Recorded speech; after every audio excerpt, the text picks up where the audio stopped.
Deathstalker 2025. Deathstalker 2025. Or as I like to call it, the third Deathstalker after Deathstalker 2.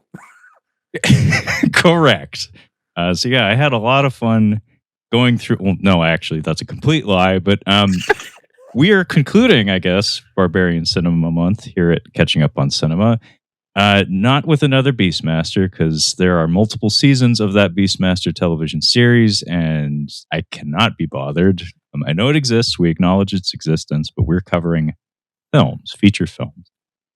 So it just so happens that a contemporary Barbarian film was released just a few months ago in the form of Deathstalker, a remake of, I believe it's 1983's Deathstalker from Roger Corman's Productions. This is directed by Steven Kostanski, and of course comes out in the year 2025. But Deathstalker is, I think, nobody's favorite Barbarian franchise.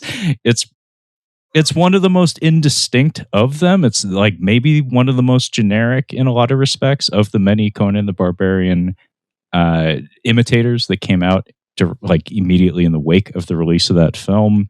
I had a lot of fun reviewing them for Letterboxd individually and giving them all nifty subtitles. Deathstalker 1, the Deathstalker that comes before Deathstalker 2. Deathstalker 2, the good one. Deathstalker 3, the one that is best viewed in the company of robot pals, because it is an episode of Mystery Science Theater 3000, and Deathstalker 3 is undigestible without some robot pals talking shit at the film alongside you. And then Deathstalker 4 is, I haven't actually finished writing my review of it, but it is Deathstalker 4, the Deathstalker that is 40% other Deathstalker films. Because it is the one that is comprised about 40% of footage of the previous Deathstalker films. It's actually not the chintziest looking. Deathstalker 3 holds that distinction, but the use of stock footage is like Ed Woodian in its scale, honestly. It's the reheated Thanksgiving dinner of Deathstalker films. Thank you, Levi. That's a beautiful way to put it. But that's my background with Deathstalker films, and most of these are recent watches. Deathstalker 2 is, I think, Deathstalker 1 and 2, I think, were the only two that I'd seen prior to doing research for this month. And Levi and I both seem to agree that Deathstalker 2 is the good one. It's actually legit pretty good. It's directed by Jim Wynorski. How about you, though, Levi? Let's hear your end of things. Like, what is your connection to the Deathstalker franchise, I guess? Deathstalkers is always something I've been, like, aware of, but I didn't actually watch it until one day This is something I end up doing whenever I get a new piece of technology, or an old piece of technology. I say, what can it do? And I want, if it has a function, I want to try and use it. So I did a novel thing with my television. I hooked up an antenna to it to get to, wow, in year of our Lord 2024, because this was a number of years ago. I decided to hook up an antenna to my TV and just see what was on terrestrial television. Why not? Let's see what's going on out there.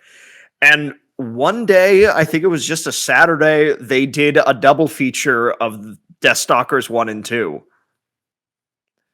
Which is really weird because those are not like television type movies. There's a lot of nudity and a lot of violence. And what was very interesting is that they didn't cut anything, they just blurred.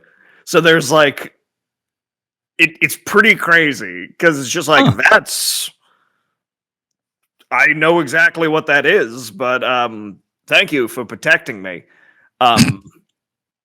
Yeah, it was a very strange experience where I started it and I'm like, I had heard of the movies and I'm like, oh yeah, this is Deathstalker. Well, okay, like I'll catch a few minutes. And I was just like, I sat down and watched Deathstalker 1. I'm like, wow, that was bad.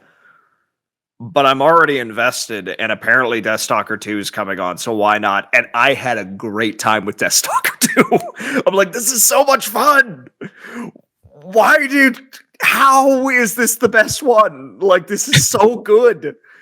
And I own the first Deathstalker on CED, which was the RCA system that has the movies on vinyl discs.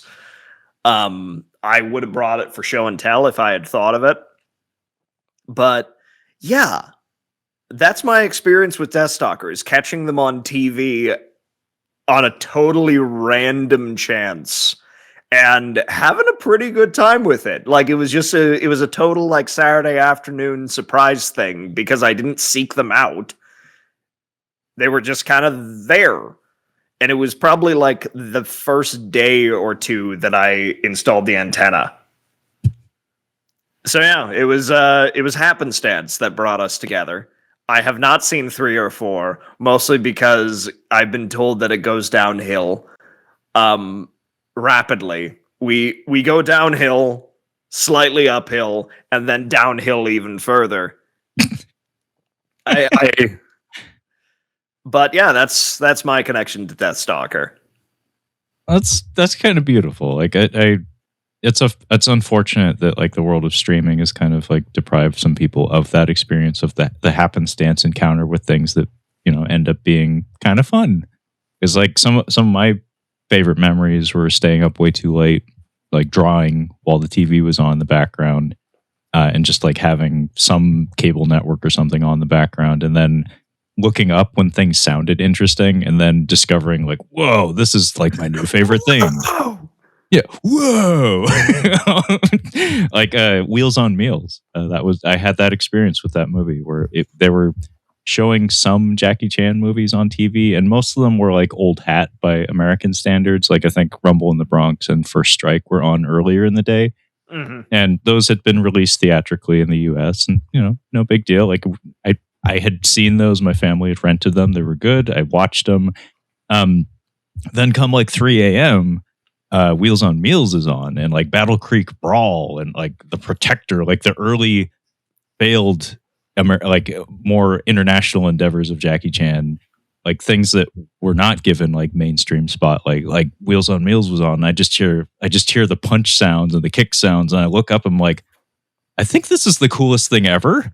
And then years later, the internet comes around, and I Google it, and it's like, yeah, this is kind of heralded as like the best thing ever. You just fell ass backwards into it while you were drawing Godzilla sketches at 3 a.m. Also, you said you like to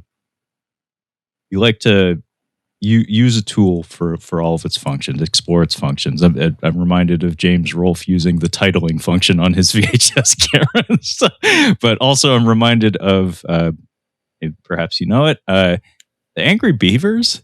Do you remember that Nickelodeon show, Levi? Yeah, I'm familiar. Okay, I watched a decent amount of that.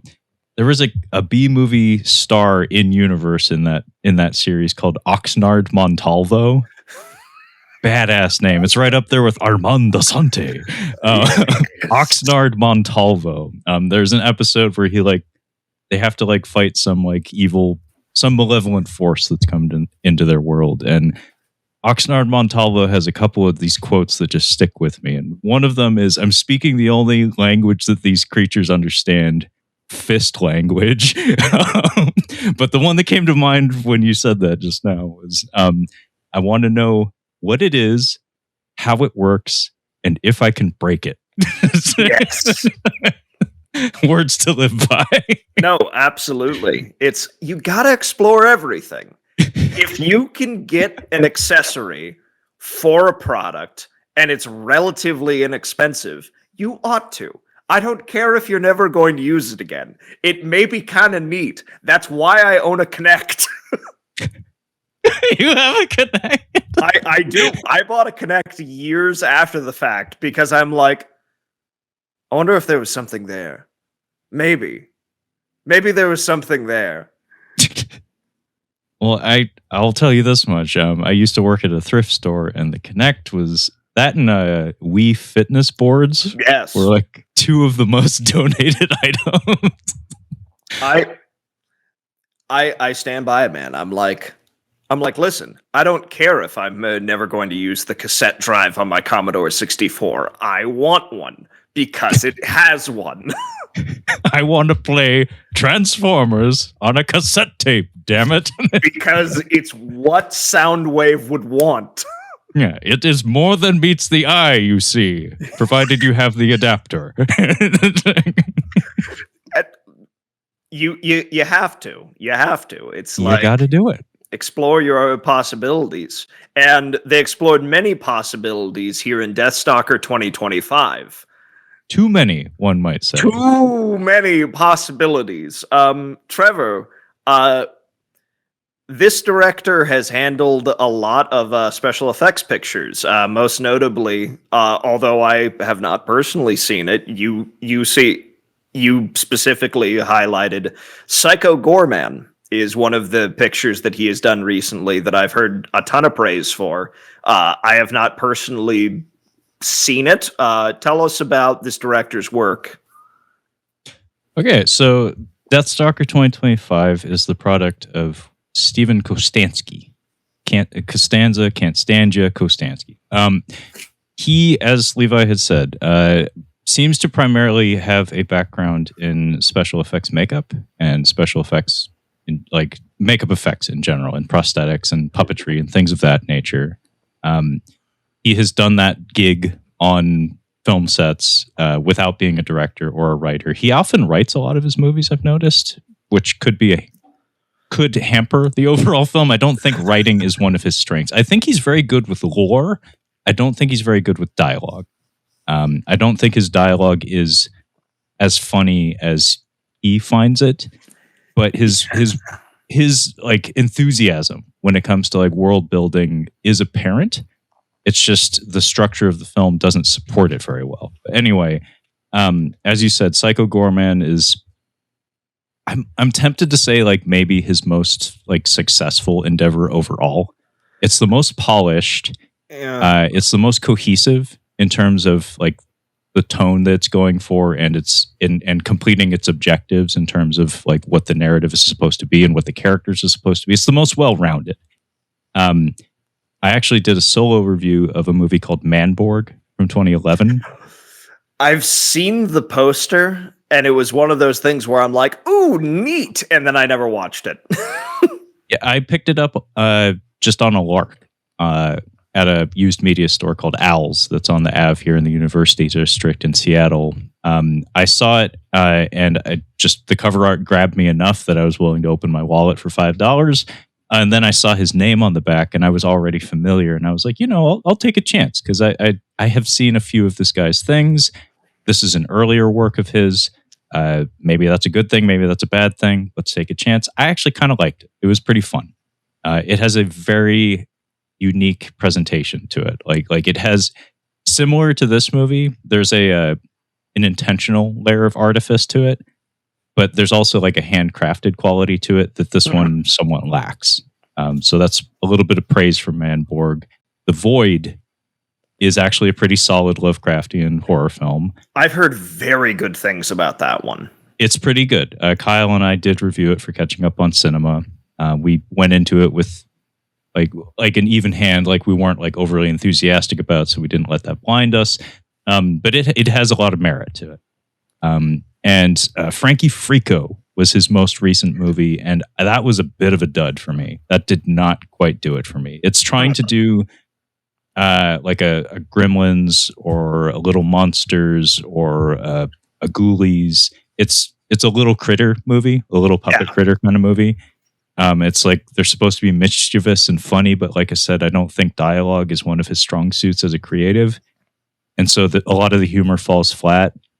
There's a couple of actors that he works with very consistently, I've noticed, that do buoy it just ever so slightly. Like just their presence and the novelty of seeing them multiple times over helps a little bit. But yeah, Frankie Frico was his most recent prior to this one. And it wasn't a good like ramp into this one where I was like, I was a little worried because of that, where it's like, oh shit, we had a hiccup on the road to Deathstalker. Like hopefully Deathstalker works out. And spoilers, I'll say that I don't think Deathstalker is a resounding success. I think I think the enthusiasm is evident on the screen. It's just misallocated. Like it's placed in the wrong direction sometimes. And overwhelmingly, this movie caters to its makeup effects, its prosthetic effects, things of that nature, such that it feels like it shouldn't be called a Deathstalker movie. This is not a very good Barbarian movie. Levi actually sent me a couple messages via Discord prior to this conversation that I thought your thoughts on how those elements were handled in the film were very accurate. So I'll hand it off to you, Levi. Like, you want to give us a little bit insight into like your feelings on Deathstalker 2025? So one of the big things with this movie, it's actually I can give you essentially a rundown of the plot because there really isn't one. Essentially, we have a guy who purportedly survived a massacre by some sort of strange mystical army. It was supposed to be a total wipe, but he somehow made it out alive, and he has renounced his name, and he is simply called Deathstalker.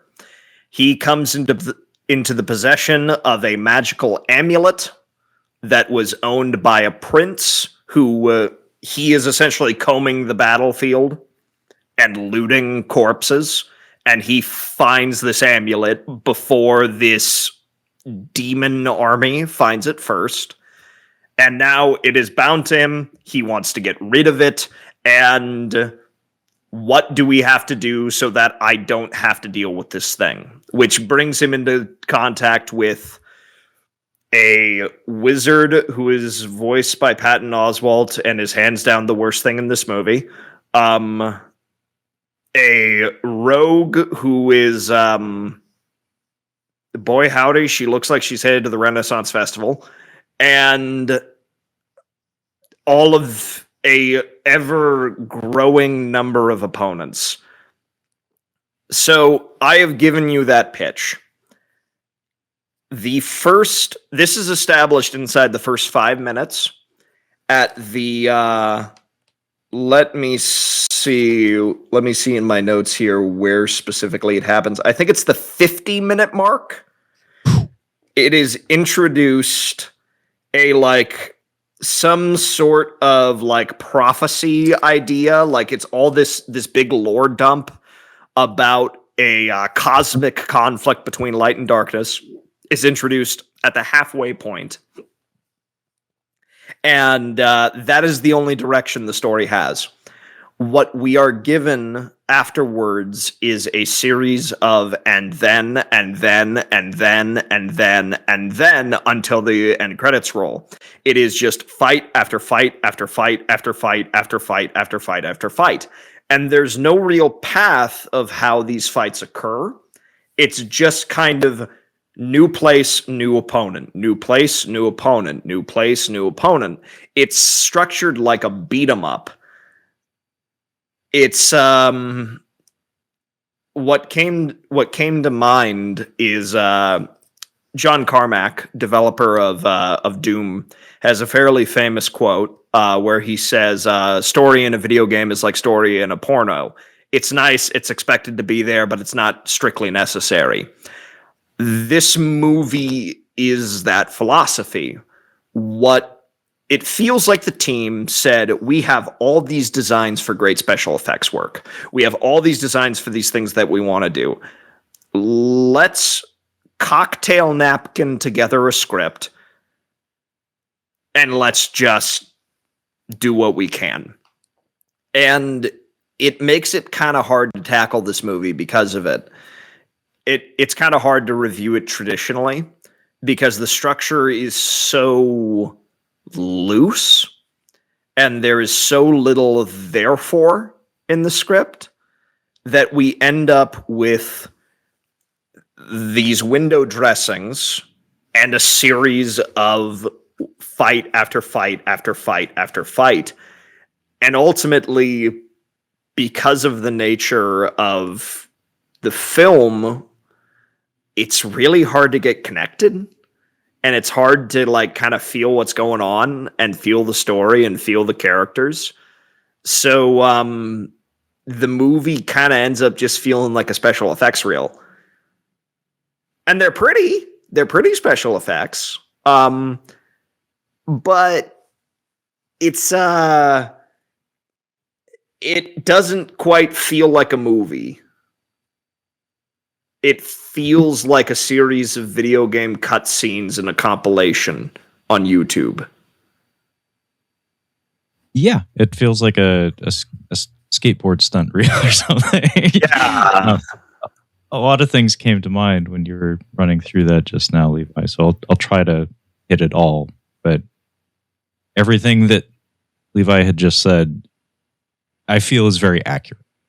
There's the looseness of the structure is such that like I'm almost tempted to forego the usual like front to back walkthrough we do of the entire film in favor of just talking about the film, because the movie kind of does that to you when it presents itself to you in a lot of respects. Yeah. But I'm reminded of I think I read a story about the making of Final Fantasy 13. Tetsuya Nomura is a artist, worked on a lot of Squaresoft / Square Enix projects over the years, like probably most notably like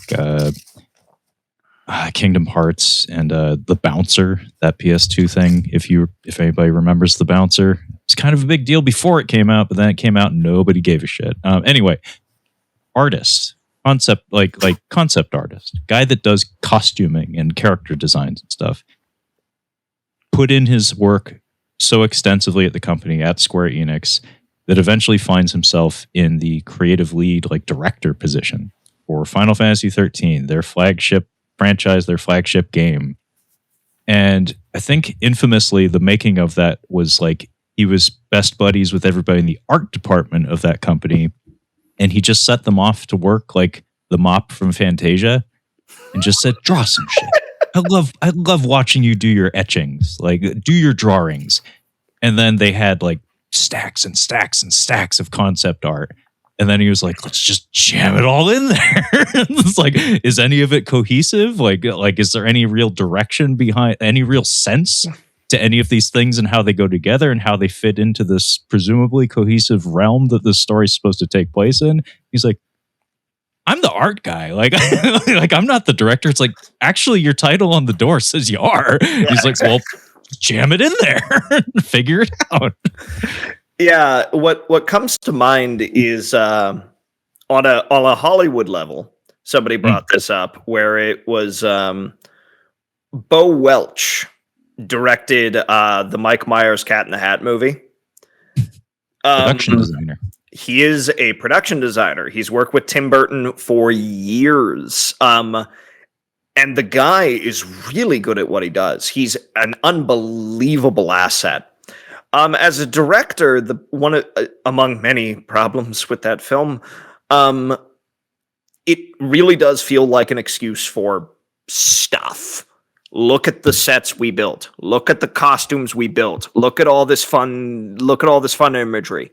It's far more about the sets and the costumes than it is about anything the hell else.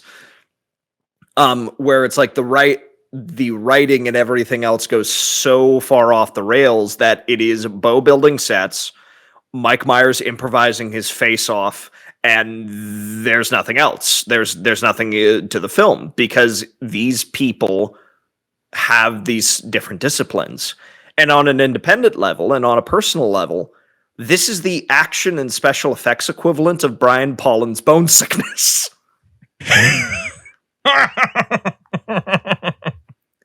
Because it's clear that we have this effect. It's gonna be wicked awesome. Let's put it in the movie. Rich Judge approves, therefore it must be good. I mean, I got Rich on the line to eat some worms today. It's going to be wicked awesome. It's going to be wicked awesome. And yeah, like the movie comes off that way. It's interesting because the opening, very similar to Beastmaster 2 in this way. The opening kind of had me. I'm like, okay, all right. The first shot is a man being brutally decapitated. Yeah. No, I saw an interview with the star, like singing the praises of the director, saying like, "Thank you for putting some balls on your Barbarian movie." Like that opening shot is quite a good tone setter for the quality of the gore effects we're going to be getting, and also just it's like the first major kill in the 1988 Blob movie or something. It's a tone setter. It's just saying like, this is what it's gonna look like when people get hit with swords in this movie, in most cases, and that's the thing running in the background of what Levi and I had just shared with these two examples of creative endeavors that seem to have gone askew at a certain point, is because the enthusiasm is being placed in a very particular direction that has very little to do with narrative or storytelling. In this case, so in Bo Welch, we have production design. It's going to look like $1 million billion bucks. All the locations that we shoot in, all the costuming, it's going to be money. Chef's kiss. Tetsuya Nomura, Final Fantasy 13. We're going to have so many fucking enemies and creatures in this thing. Everything's going to be so shiny. There's going to be buckles, so many buckles. It's going to be like Rob Liefeld with the patches and shit, but with buckles, because Nomura's thing is buckles. Liefeld had pouches, buckles. We're good to go. So that was his thing. In Steven Kostanski's case, it's puppets and makeup effects. That's what he does. That's what his day job is when he's not directing. That's probably where most of his friends are that worked on this film, I presume. Action Pants FX apparently is the effects house that did a lot of the practical effects in this, and of which there are many, and of which many are excellent. Yes. But the way they're implemented in the film is it's almost like fetishistic, where like there's a lot of lingering camera shots on really nifty effects that are really cool to look at. Like you can tell the enthusiasm there, you can tell the love and the passion is there, but it doesn't really make a contribution to anything. It's just like walking through a museum gallery and being like, oh, hey, that's a squished face, and that's a guy that had his face sliced straight down the middle, and like, oh, hey, that's another guy who had his jaw ripped open or something. That all looks amazing, but like it doesn't really contribute anything. It's just flavor, it's just color. And I don't want to sound dismissive at all, because guys, like this really, the effects look really nice. There are times where it feels like I'm walking through a comic convention past a bunch of characters from a series I don't know, where I'm like, wow, that's a really cool costume of something I have no idea what it is. And that's the extent of it, because I don't know who this character is. I don't know what they're about. I don't know what they're doing. But boy, howdy, that's a quality piece of craftsmanship. It's a shame it doesn't mean anything. Yeah, there's not a lot of therefores, I think how you put it. And unfortunately, that's very much the case with this movie. It's like Deathstalker 1 has never actually been embodied by a singular individual. I don't even remember the name of the original Deathstalker, but they did bring him back for Deathstalker 4. Not that anybody really cares, but the character has no consistency between films, of which there are now 5. As I said, it's maybe one of the most indistinct of Barbarian genre films. So it doesn't have that going for it, but that also gives you free reign to do whatever you want with the character. Unfortunately, they don't really do anything with him. Nobody really has a particularly interesting arc. Nobody really has any particular like consistent philosophy behind them. And what's a little bit unfortunate is that I see, and Levi and I will definitely get into this because it seems to be something we both enjoy, is like imagining what the thing could have been, because I see avenues for character establishment and character pivots and growth, in particular with the main character, with the titular Deathstalkers. Like there's a lot you could do, in particular with that central plot line of being obligated to be a hero or being obligated to bear a curse. They don't do anything with that. It's barely a footnote. It's like it is the sole like propulsive factor to the plot in the first third, or maybe even first half, honestly, because like you said, it takes like 50 minutes before we get that prophecy. Maybe you could have found a way to get that in there earlier. But the fact that you have a guy who his introduction is that of being morally gray, it's like, okay, you've established that, and now he's shackled to a thing that he can't get rid of. So now he has a responsibility whether he wants it or not.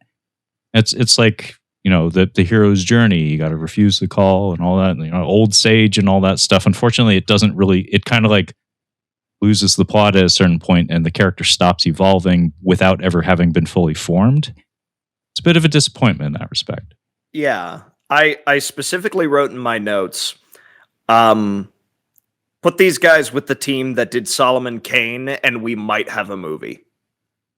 Watched that one many years ago and I don't remember it very well, other than James Purefoy almost had a major career. Didn't quite work out for him. I really wanted him to have a major career because he's really good in that.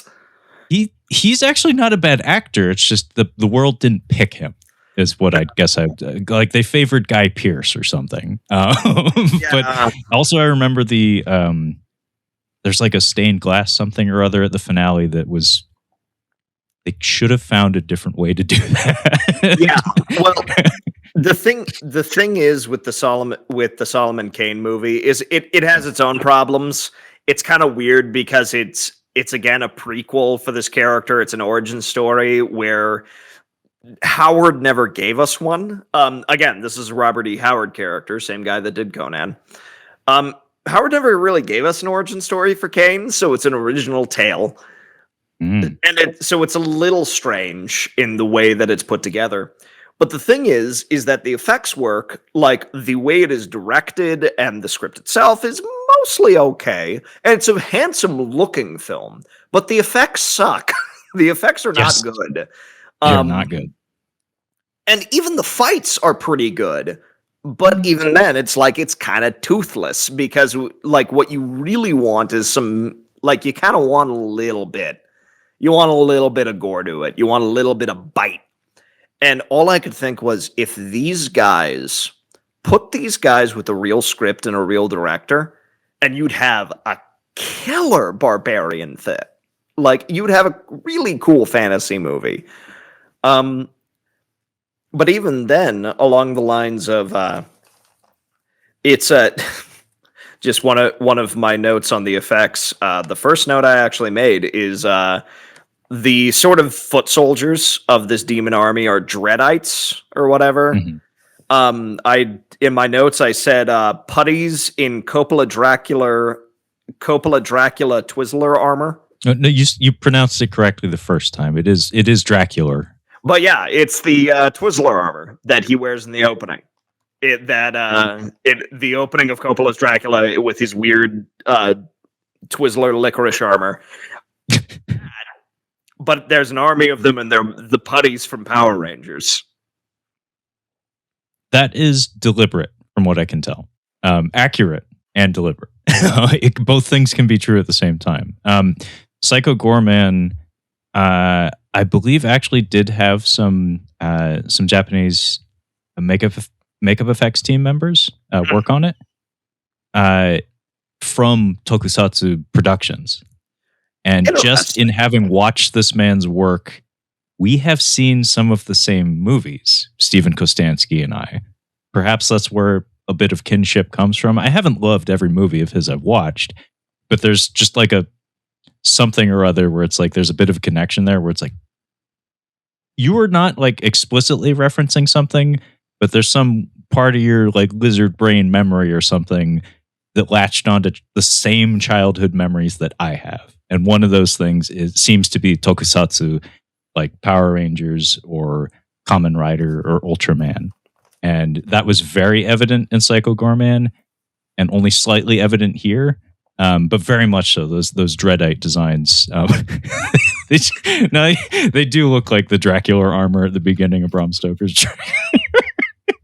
They look pretty nifty, but yeah, they are very much putties in this movie. They're not quite as threatening as one might hope. Yeah, it's crazy because we open on one of them just straight up decapitating a guy in gruesome, glorious fashion, and then they are worthless for the rest of the picture. Yeah, that was a bit of a disappointment. Like, you would have thought, like, again, if it was my movie, and I actually agree with you, Levi. Kind of what we've been hinting at here is, like, unfortunately, the direction might be one of the biggest problems with this movie. This makeup effects team, this effects crew in general, because a lot of the backgrounds and some of the more impressionistic lighting schemes and coloring schemes and stuff, like, while I'm not the hugest fan of all that stuff, there is inspiration behind it and craftsmanship behind it, so I can respect that. It's just we need somebody who who sees all the toys thrown out onto the floor and picks the ones that he needs and gives them the correct emphasis. He puts the correct emphasis on the correct syllable. This one's putting too much emphasis on all the cool shit we have without putting very much care into, like, how it slots into the overall project. Yeah, it's an everything in the kitchen sink approach. Very much so. Because, and the problem is that it leads it to being completely indistinct. Because, okay, Beastmaster, there are specific villain designs that stand out in your mind because you're like, okay, these are what the Juns look like. You know, they got the black masks and they're shirtless and they got the leather and everything.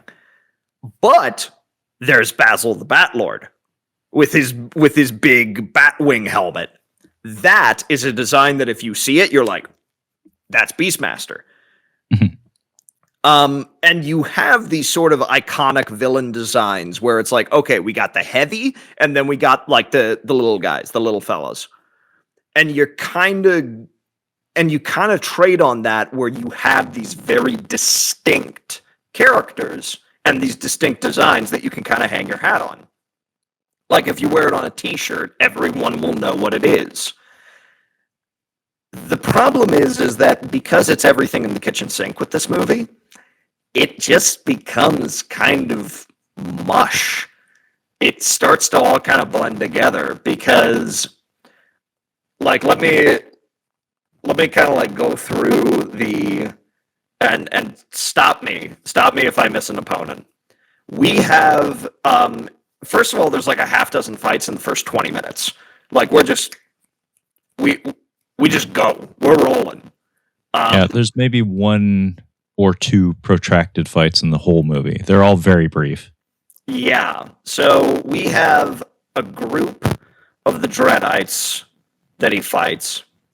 Then there is a two-faced, two-headed troll that bursts into the tavern that he's in and interrupts a guy giving him a Steven Seagal speech. Very Steven Seagal. It is 100% a Steven Seagal speech. Where he talks about how cool and awesome and badass he is. Yeah, where's Arlie Army? We need him desperately.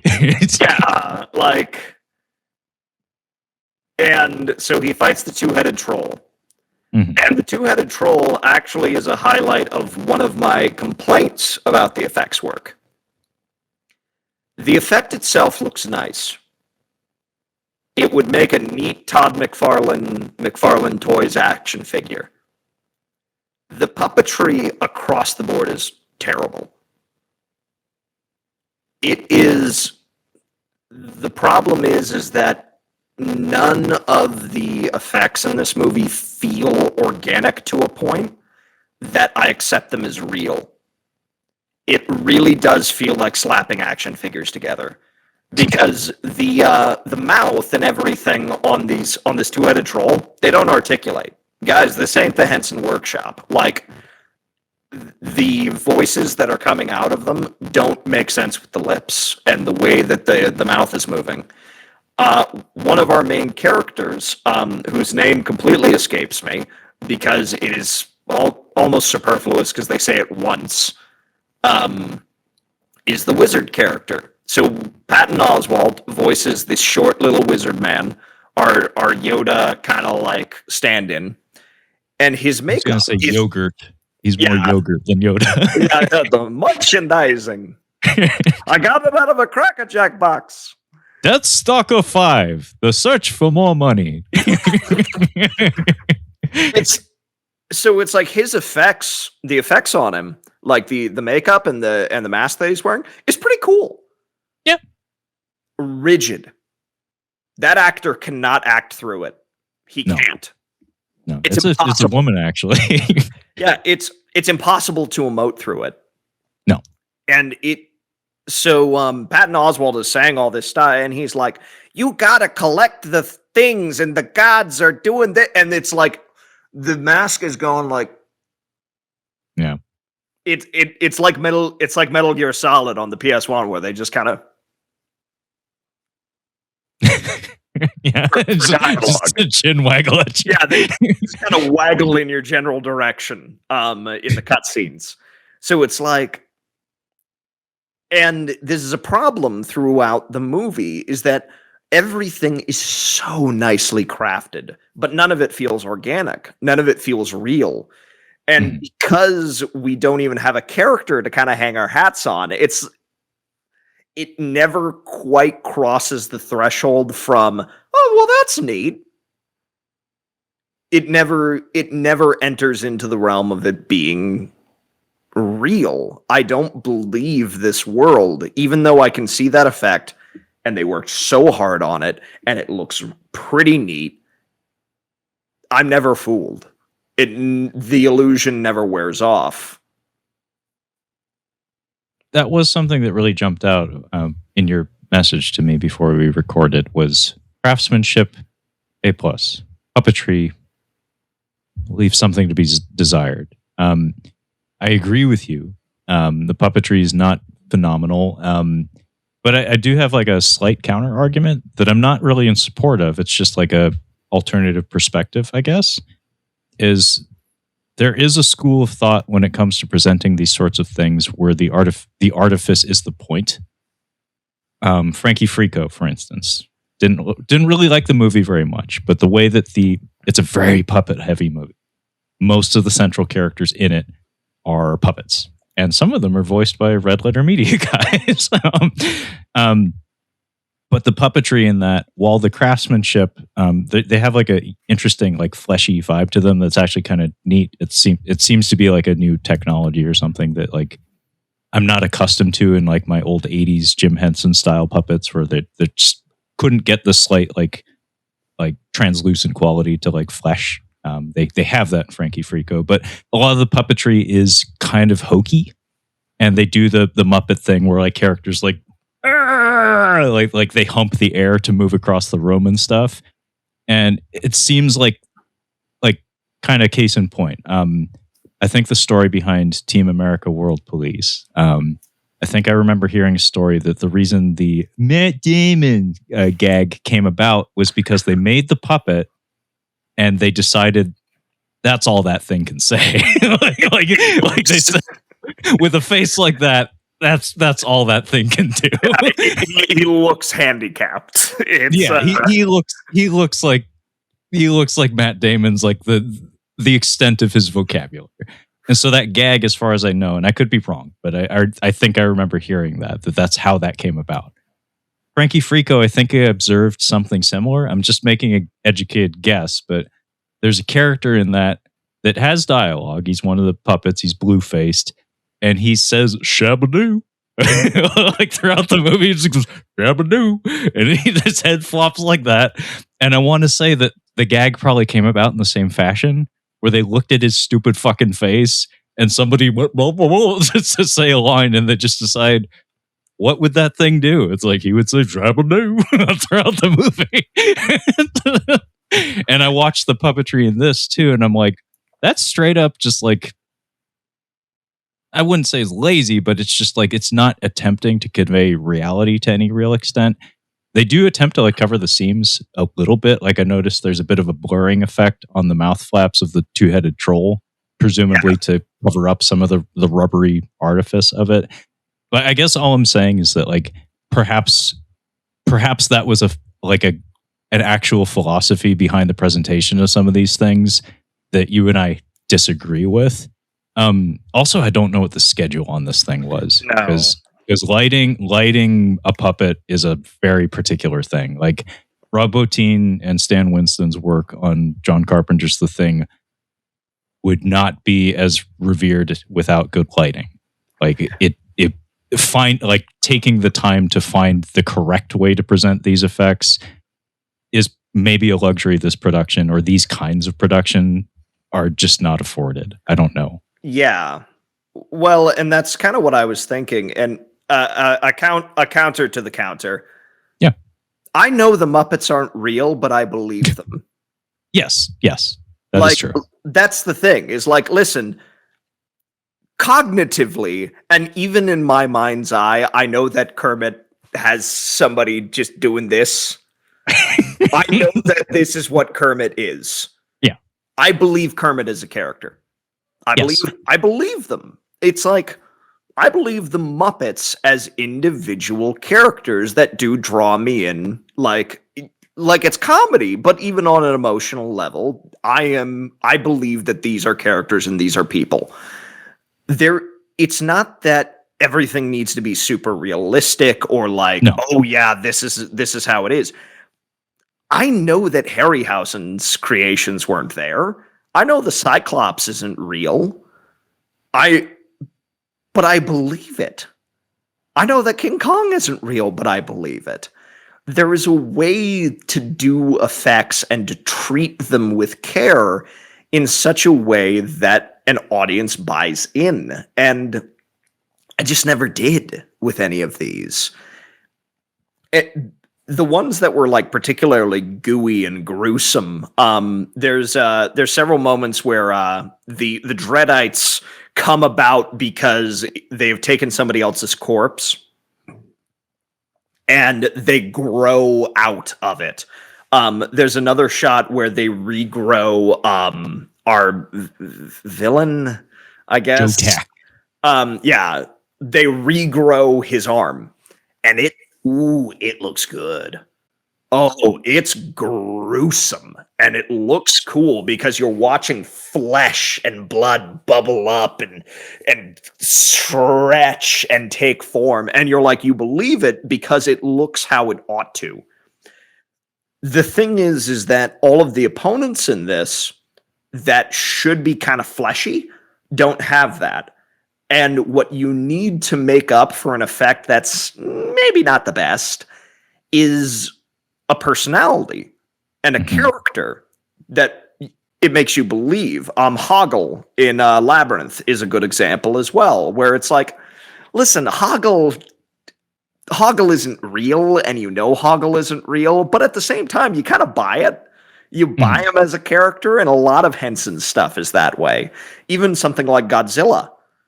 I know Godzilla is a man in a costume. He's in a big rubber costume, but there's so much personality exuded that Godzilla's Godzilla. Yeah. I'll jump in real quick and say that there is a reason why Kane Hodder is often cited as the good Jason. Many people have been Jason Voorhees, but he's the one that most people cite as the correct Jason, the one who's actually memorable for a nonverbal performance. Happens to be the star of many of the worst movies in that franchise, but the performance is there and it's very memorable. It's because he has a spirit that he carries while wearing that suit. Same with Godzilla. Like Levi was saying, Godzilla is about as hokey as it gets. It is a man in a big rubber dinosaur costume. A lot of people will forget that Godzilla doesn't really blink because the costume is not capable of doing that. Because you believe it, like you said. You believe the effect to some extent. Let me ask you this, Levi, and then we can get off of this, because this isn't even an agree to disagree, because I actually agree with Levi. This is just kind of like a thought experiment, or just exploring different avenues. Did the Wraith ever make you laugh? The flying situation? Yeah, the flying thing. The half critter that shows up as a gag because it's a failed spell and then becomes a recurring gag up until the final shot of the movie. I started to laugh, and I'm like, oh, that's funny. And then it overstayed its welcome. And I'm like, this is no... Because its introduction... because it's brought into the fold because Patton Oswalt summons Doodad, by the way. Doodad summons it as an extra means of combat to get like one more man in the fight against a group of mercenaries. And he summons it. It comes out and it accidentally, like, it's not following his commands like at all. And it kind of starts to attack Deathstalker, and it kind of like does its own thing for a little bit. And the problem is that at first you're like, oh, that's kind of funny because it's like this is a trope in fantasy where it's like the wizard who doesn't quite have it all figured out he doesn't quite have it figured out yet. It's kind of like Schmendrick in The Last Unicorn, where it's like, okay, hold on. Mm-hmm. So like it's kind of funny at first, and the problem is that it keeps going. And you're like, oh dear, this isn't funny anymore. And then so when it comes back, I still have the bad taste in my mouth from when the gag would not go away. Okay, so I'll say that I actually did laugh at the thing because the effect was rendered so poorly. Because it's literally a thing on maybe even a fishing pole, not just fishing wire, but a fishing pole is how it's being yanked up and down and swung like a Halloween prop, like something you'd put up in your home or something, like at James Rolfe's house. And it's terrible. It's hokey. It doesn't even seem to have any actual articulation to it. The reason I bring that up is because Frankie Frico has a very similar gag to it, where there is a henchman character who Rich Evans from Red Letter Media melts, but only like half melts. And then he shows up like 2 or 3 more times in the movie and his face is just completely fucked to oblivion and he can't speak anymore, but he just looks horrible. And they find excuses to just have him on screen for long periods of time to look pathetic and in agony. And that felt very similar, where it's like, this is a shitty prop. We're going to throw it in front of the camera and maybe it'll make you laugh because it's so bad. And I remember saying out loud this fucking thing when it kept coming back. I specifically wrote Attack of the Flying Halloween Decor. Oh, yeah. Accurate. I was like, this fucking thing. Yeah, that's the thing. Is like there were moments where I like started to laugh. Mm-hmm. Like throughout this whole movie, I was like, "That's funny." Yeah, that's and as far as I got, though. Cut. Like I'm just like I'm no longer amused. Yeah. So let me go off on a thing real quick, Levi. Oh, hopefully not real quick, because this is kind of a situation where I could go on forever, baby. I'd like to talk about our star. About the titular Deathstalker, or Tritus, I guess is his actual name in this. Yeah, whatever. Who gives a shit? Anyway, he's actually why I was unreasonably hyped going into this one. Because Steven Kostanski was a known commodity to me, but he's not someone like I love, but he's on my radar. Like I said, there's a little bit of an affinity there just because we seem to have seen a lot of the same stuff growing up or something. Like he probably likes the Guyver, he probably likes Teenage Mutant Ninja Turtles, he probably watched a Power Ranger or two, probably a Super Sentai or two. Daniel Bernhardt, though, was actually the reason why I was kind of hyped for this, and unfortunately he doesn't contribute as much to this as I really would have hoped, and Levi's face kind of conveys my feelings pretty well. But I'd just like to articulate why that was, because he's not a household name. He's not somebody that people really know, but I do. And there's a reason why there was an unreasonable amount of hype, and I'll try to articulate. So Daniel Bernhardt, if you're not familiar, he's Swiss, but he's a martial artist / stunt guy who got his start in the mid-90s when we had a bit of a martial arts boom, but in like the low budget realm, kind of like Surf Ninjas and Teenage Mutant Ninja Turtles. Like, not like there was a lot of public interest in this stuff, but not a lot of studios willing to put a whole lot of money behind it. Mortal Kombat, the Paul W.S. Anderson movie, may have been like the height of it in terms of like mainstream attention, which is, I mean, the movie's basically a remake of Enter the Dragon, but with Outworld stuff and a Goro, and by extension, a Frank Welker. Anyway, Daniel Bernhardt got his start in the mid '90s, and I think his first film was Bloodsport 2, and Yes. by extension, that was my first film of his that I saw, and I have all four. There are 4 Bloodsport films on my shelf. 3 of them are good, actually. Bloodsport Really? 4 is the only, shocker. Bloodsport 4, unlike Deathstalker, wherein 2 is the only good Deathstalker. Maybe even including this one. I hate to say it, but Bloodsport, there's only one really bad one. Bloodsport 4 is the only Bloodsport 4, the Dark Kumite, by the way,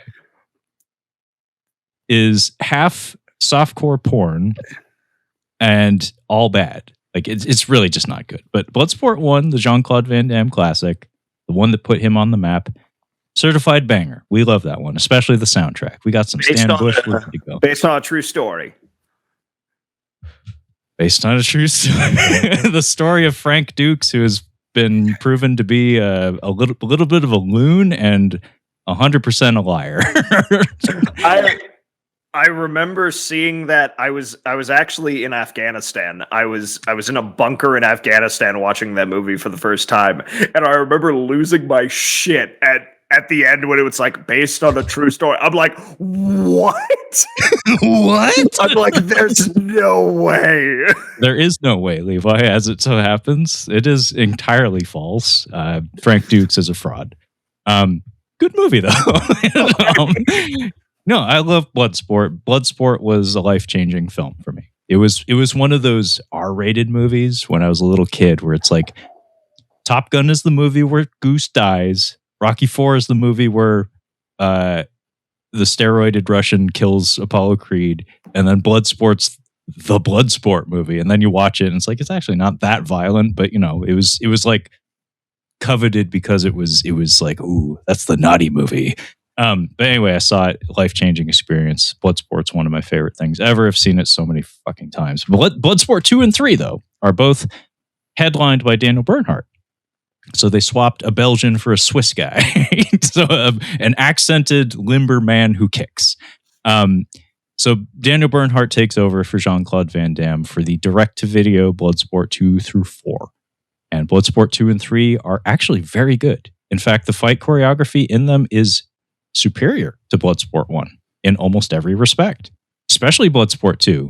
There is a sequence in there that it's between 2 Muay Thai fighters, and I don't think it was choreographed. I think it's just a Thai fight. I think it's just a Thai boxing fight that they filmed, and it's pretty fucking cool. But anyway, on the set of that film, both of those films, Bloodsport 2 and 3, Chad Stahelski, director of John Wick, the entire franchise, co-director of the first one, but director, like the shepherd of the whole ass franchise, is a featured stunt player in Bloodsport 2 and 3, and in fact has 2 key fight scenes with Daniel Bernhardt in both of those films. JJ Loco Perry is also in Bloodsport 3. What I'm getting to here is there's a production company called 8711/87 North. It was founded by Chad Stahelski and David Leitch. And in subsequent years, Daniel Bernhardt was drafted into the fold with that organization. So he got his start on Bloodsport 2 through 4. Would go on to do such classics as Future War, which of course was featured as an episode of Mystery Science Theater 3000, and was later featured as an episode on Red Letter Media. The point I'm getting at here is this is a man who started in direct-to-video cinema, barely crawled out of it because his very good friend started a production company and wanted a talented stunt player who could follow him into Hollywood, such that Daniel Bernhardt got to fight opposite Keanu Reeves and Lawrence Fishburne in The Matrix Reloaded. Yep. Which Chad Stahelski, of course, had his his major origins in Hollywood, starting out as Keanu Reeves' stunt double. So the two of them literally punched each other for a living up to the top, the apex of stunt work in Hollywood cinema. So this man started in the direct-to-video realm doing shit-ass films that ended up on Mystery Science Theater 3000 and Red Letter Media. And now the significance of a movie like Deathstalker 2025 to me is that this was a partially crowdfunded film with a decent amount of fanfare and enthusiasm behind it. So effectively, the guy's career's kind of gone full circle. We're doing the things that generally would be looked down upon or maligned in the realm of film, like shit-ass direct-to-video direct. He's now doing that, but instead of being like a keep the lights on kind of gig, it's like a celebrated return to where he started. And I think that's kind of beautiful, where it's like that genre fare, that cheap-ass genre fare that you had to do back in the day, you are now doing because people are asking you to do it. And there's a poetry to it that I think is very beautiful. I wish the end result was more beautiful, but just on paper, that's a neat story to start your career there, to now be associated with 8711/87 North and being killed on screen by the likes of, Lawrence Fishburne and Margot Robbie and David Harbour, and he's been killed by the best in recent years. Had a featured role in the first John Wick, and in fact apparently was masked in all of the John Wicks in some way or another, and killed on screen again by Keanu Reeves. Yeah, I was about to say he's been killed several times by Keanu Reeves now at this point. Yeah, he's been killed multiple times over by the very best that Hollywood has to provide, and it's mostly a behind the scenes kind of role. He's like one of those guys that he's lucky if he gets dialogue on screen. But to go from Future War to having, featured goon roles in Nobody and the John Wick films is, that's you climb the ladder of the art form. That's pretty fucking cool. And to also, get to highlight or headline a movie like Deathstalker 2025, even though the movie's not perfect, it's kind of cool that you get to have that journey. I don't wish to be cruel. But I can see why he doesn't often get dialogue. No, he's not the best at dialogue, nor does he seem to have any real improvisational instincts. Because there are instances where you can tell that perhaps our editor, perhaps our director was kind of leaning on somebody having something quippy to say when we linger on a shot, and nobody came up with anything. Yeah, I think it comes back to another way that this movie doesn't quite work for me. Here's two movies really came to mind when I was watching this. One of them is only kind of a movie, but you'll get what I'm talking about. The Jumanji reboot, Welcome to the Jungle, came to mind, which is better than it has any right to be. Because you're like, okay, so you're rebooting Jumanji with The Rock and Kevin Hart and Jack Black. Like, what? Why? For what reason? But it's pretty funny. And like, it has a good sense of pace, and it kind of works as like a parody of these type of action films. And it's kind of fun. You're like, okay. But there's also an acknowledgement of they have been sucked into a video game.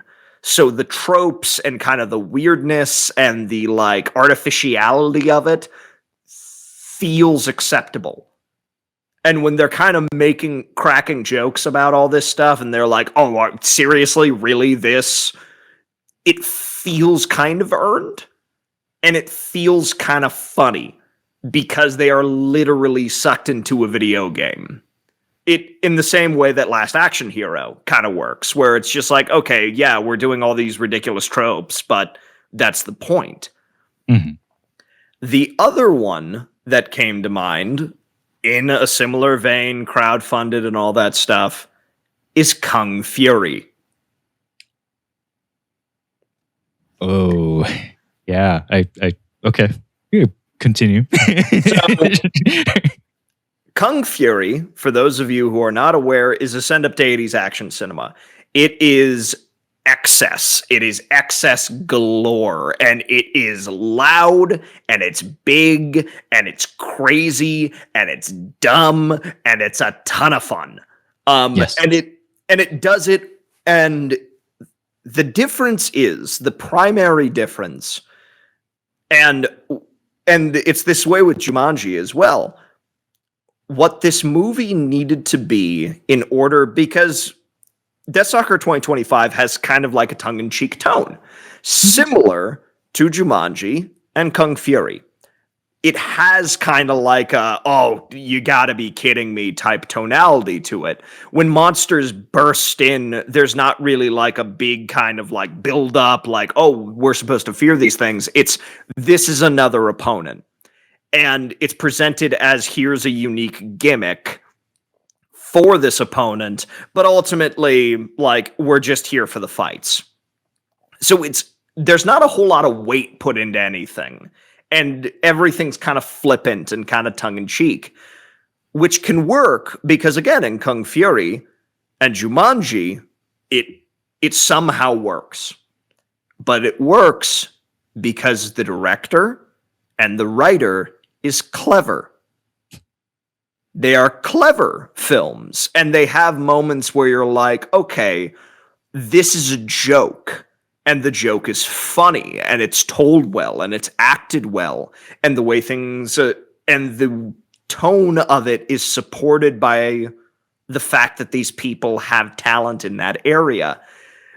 Deathstalker 2025 has that tonality, but where it is very adept with its effects, it just fumbles every opportunity for comedy and cleverness and wit, where you're like, I want every time our lead, Deathstalker, you want him to say a quip.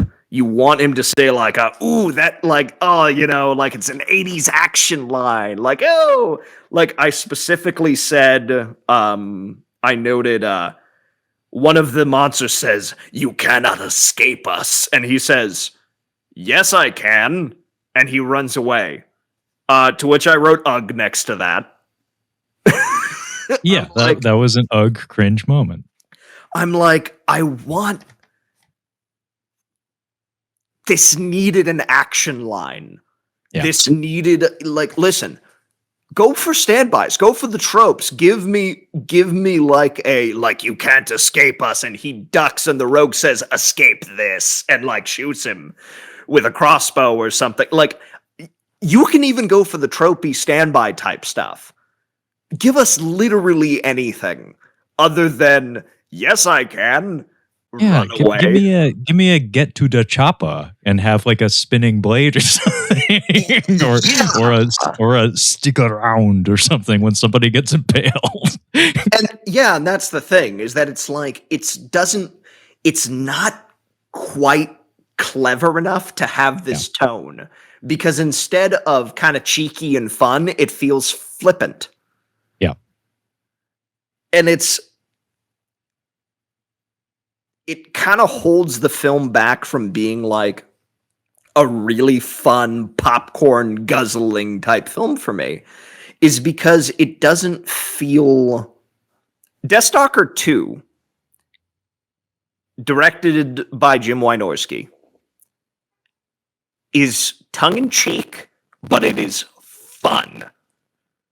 And Wynorski understands how to be tongue-in-cheek while still being fun and kinetic and kind of threatening, but also kind of goofy. And it's like, it's a fun movie because Wynorski is a clever, capable director. Mm-hmm. And this has a capacity to do that. It's just, this was not this team's writings. It was not it's not their strength.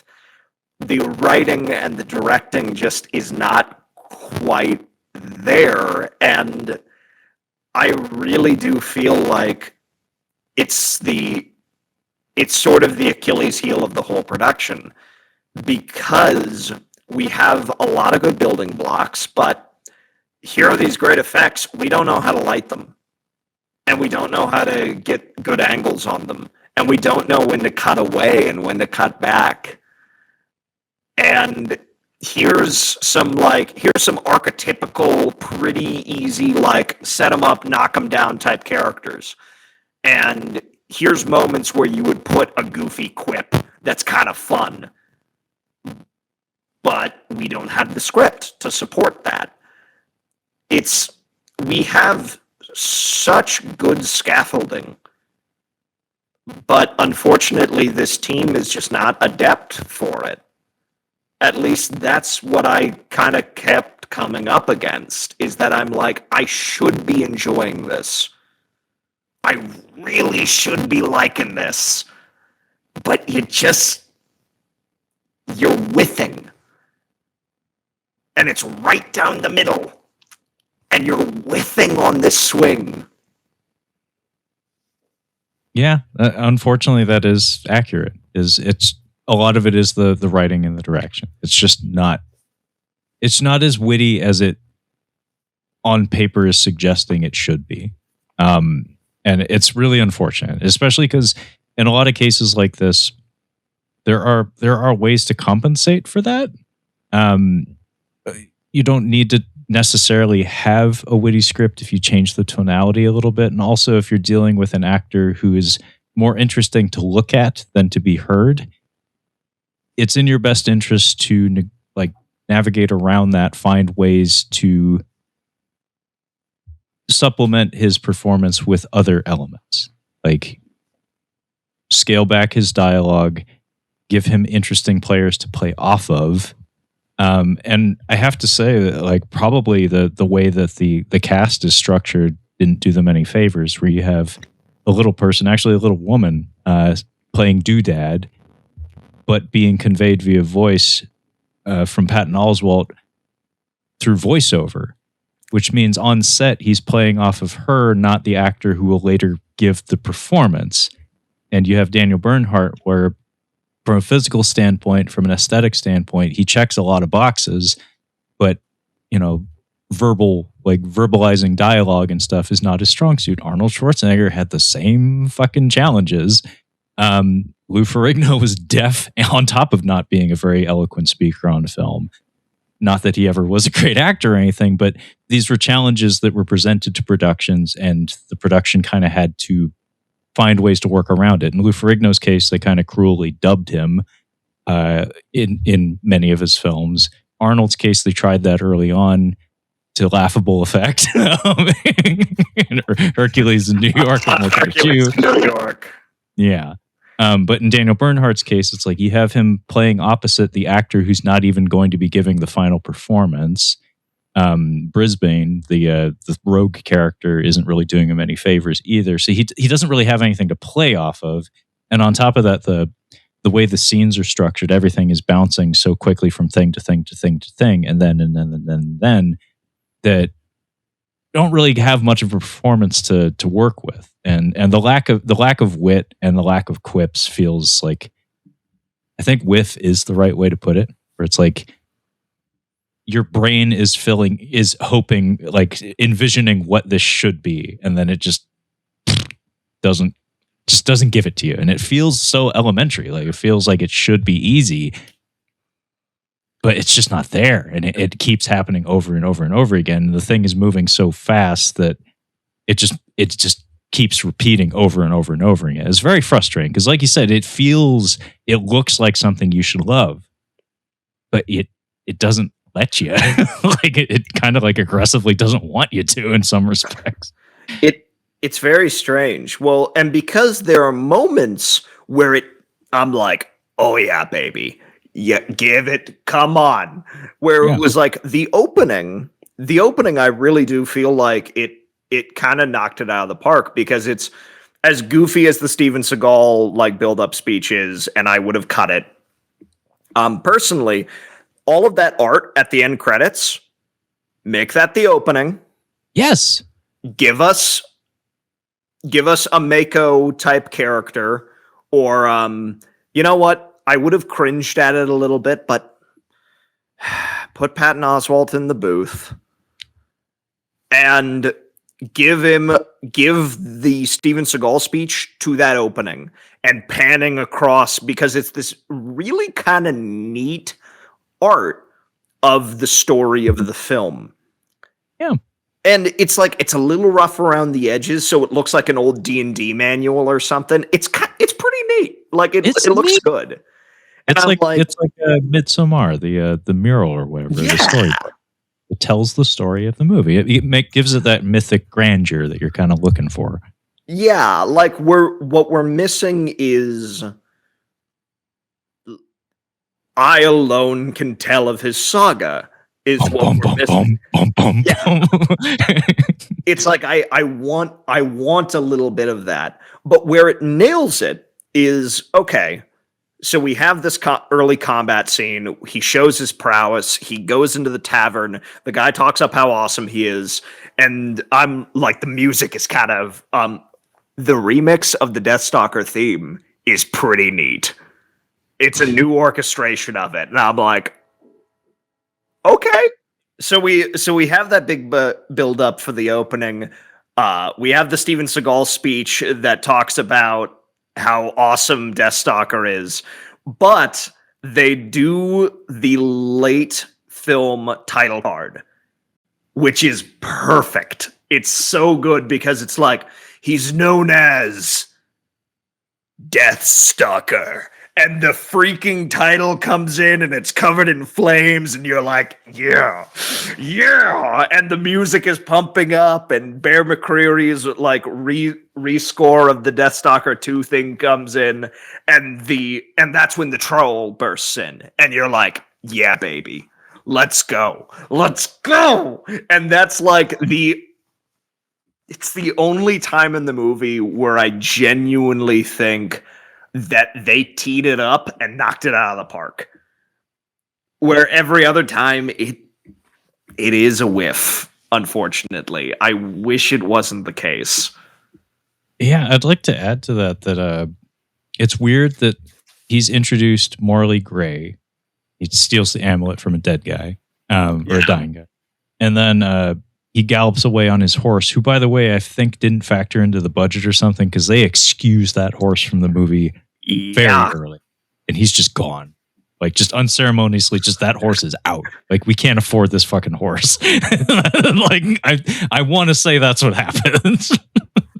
But when he's riding away on that horse, we have these lovely like CGI backdrops that he's going by. All the landscapes are pretty nifty in this. And in lieu of actual landscape photography, we have some pretty neat like CGI backdrops, some neat landscapes and stuff.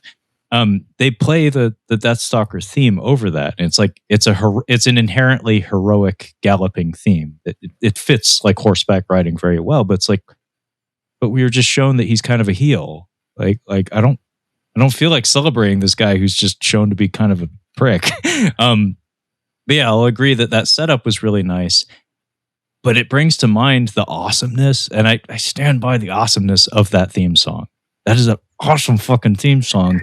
But what's cool about that theme song is that it is like a heavy metal song. It tells a story, and it's very lyrical, and it actually, like, through the chorus and like the reprise of the lyrics and stuff, it actually tells the story of the character. Maybe not 100% accurate to the actual narrative of the film, but it feels like a setup for like a music video. Is like, what you would do is you have your title or something, and then you have your like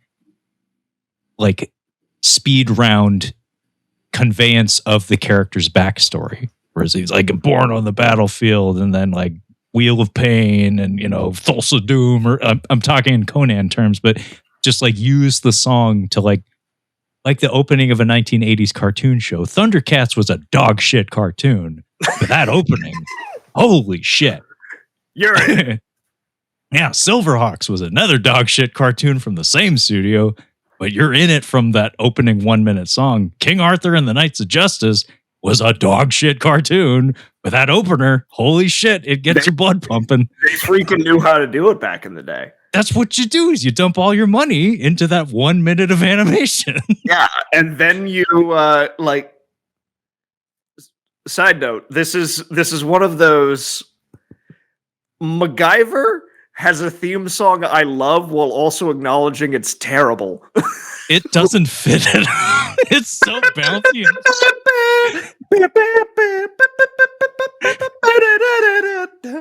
Like Lady Hawk also follows suit, by the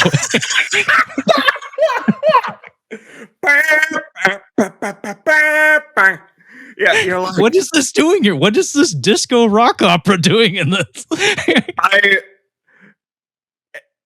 It's so crazy because it was such like a golden era for like 80s like television theme songs and everything. And you're like, what is this? What is this? How, especially at the time, because I was such a big A-Team fan as a kid, watching A-Team and being like, yeah. You're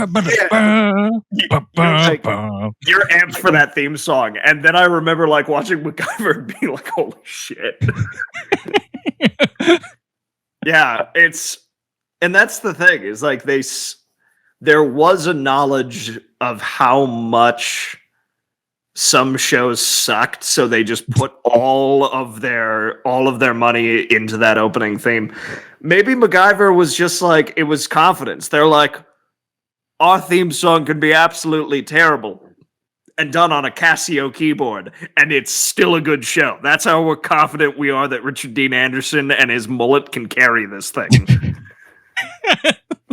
They put their money in the reverse order. Yeah, like, we don't need a good opener. We got a good show. Yeah, Thunder is like, oh shit, we got to figure this out. We got to sell this to the kids somehow. The next 25 minutes, who gives a shit? Whatever. We already have their viewership. Fuck them. Fuck them. That is one of my favorite edits you have ever done. Yeah, I'm happy with that one. Yeah, so just to jump in for 1 second. Deathstalker 2. The good one. The score for this film is done by, I think it's a group called Blitz Berlin, who I think primarily do trailers for films. So they're an element in the industry. Like they're talented. More important though, the theme song of this movie is a certified banger, and I've listened to it way more times than I'd care to admit. Slash from Guns N' Roses, the guitarist, is credited as an executive producer on this film and contributed some guitar work to this song. The song is like orchestrated by Bear McCreary, who's a very talented Hollywood level composer. He does feature films. He did Godzilla King of the Monsters and the Child's Play remake that nobody likes. Which, let me tell you, Godzilla King of the Monsters also has an incredible remix of Blue Oyster called Scotzilla. Mm-hmm. And the Godzilla March. He has an ear for, he knows where their pulse is. And absolutely. Of all the musical motifs and melodies to draw from, it's Deathstalker 2 that they take the main theme from. Because all the Deathstalker movies have different music, but it's specifically, and in fact, the intro music I use for these podcasts, Levi, is from Deathstalker 2, the good one, and they reuse it here in the remix of it, and the instrumentation they do, like, you know, like when you're watching football and somebody gets injured and they have the sad Monday Night Football theme that plays on the piano, they do that with the Deathstalker 2 theme, and it's pretty great because it's an earworm of a theme. And to hear it reused here is like one of the very few references to the other Deathstalker properties, but a very good one. It's like if you're going to make reference to any of this stuff, that is the correct way to go about it. That's the correct theme music to pay homage to. There's also Munkar's Tavern. He was the villain from the first film. And also, curiously enough, the quad-bladed sword at the end of this movie seems to be a reference to Sword and the Sorcerer, which is it's also a sword and sorcery or barbarian film that we haven't reviewed, but it's a contemporary of Deathstalker. That the protagonist of that film's name is Talon, and in fact, the sword and that like civilization seem to be named after that character. So it's an explicit reference to something that is not Deathstalker, but is of the genre. Interesting. Yeah, very interesting. Because like this is very much not Deathstalker related. There's a pig man. There's a tavern named after the bad guy from the first movie, and there's some musical homage. And when Daniel Bernhardt throws the one roundhouse kick in the entire movie, because if you have Daniel Bernhardt, it's what you do. There's a certain sound that plays that is actually like seemingly a running gag in Deathstalker 2. Like anytime somebody swoops in to save the day or gets killed or anything really, like somebody could like drop trow in that movie and this sound would play. So, I detected that on the soundtrack for the film. When he kicks that troll, it goes. And I was like, okay, I popped a little bit for that. But let me just roll for just 1 second. You were talking about things that this reminded you of. And you had some really interesting example. I haven't seen the Jumanji remakes, but I get where you're coming from. Because like if you look at the cast for those movies, even if you didn't have a script, those are some serious players. Like those are people that you can just roll camera and you will get something. Like Kevin Hart and The Rock will make a skit. Maybe it won't have anything to do with the plot or the situation or anything, but they'll come up with some shit. Jack Black, he'll do a skit by himself or whatever. Same with like Karen Gillan. You're in very good hands with those players. We didn't really have that with this movie.